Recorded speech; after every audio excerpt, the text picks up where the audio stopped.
ఎన్నికల సందర్భంగా పోలీసులు నిర్వహిస్తున్న తనిఖీల్లో పెద్ద ఎత్తున నగదు పట్టుబడుతోంది. గుంటూరు కొత్తపేటలో పోలీసులు చేపట్టిన సోదాల్లో 22,94,000 నగదు పట్టుబడింది.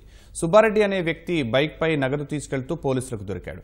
నగల వర్తకులు, సెల్ ఫోన్ దుకాణాల వారి నుంచి తమకు రావాల్సిన నగదు వసూలు చేసి బ్యాంకులో వేసేందుకు తీసుకెళ్తున్నట్లు సుబ్బారెడ్డి తెలిపారు. అయితే అందుకు సంబంధించిన ఆధారాలు చూపించకపోవడంతో పోలీసులు డబ్బును స్వాధీనం చేసుకున్నారు. ఆదాయ పన్ను శాఖ అధికారులకు అప్పగిస్తామని వెల్లడించారు. నగదు సక్రమమా లేక అక్రమమా అన్న విషయం వారే తేలుస్తారని స్పష్టం చేశారు. పెదకాకాని వద్ద కూడా పోలీసులు తనిఖీలు చేపట్టారు. కారులో తరలిస్తున్న 6 లక్షల రూపాయలు స్వాధీనం చేసుకున్నారు. గుంటూరు గ్యాస్ ఏజెన్సీలో క్యాష్ డిపాజిట్ చేయడానికి వెళ్తున్నట్టు కారులోని వ్యక్తి తెలపగా బిల్లులు తీసుకురావాలని పోలీసులు చెప్పారు. మంగళగిరి R&B అతిథి గృహం వద్ద 82 లక్షల నగదు లభ్యమైంది. స్థలం రిజిస్ట్రేషన్ కోసం డబ్బు తీసుకెళ్తున్నట్టు కారులోని వ్యక్తులు చెప్పగా పోలీసులు విచారణ చేస్తున్నారు.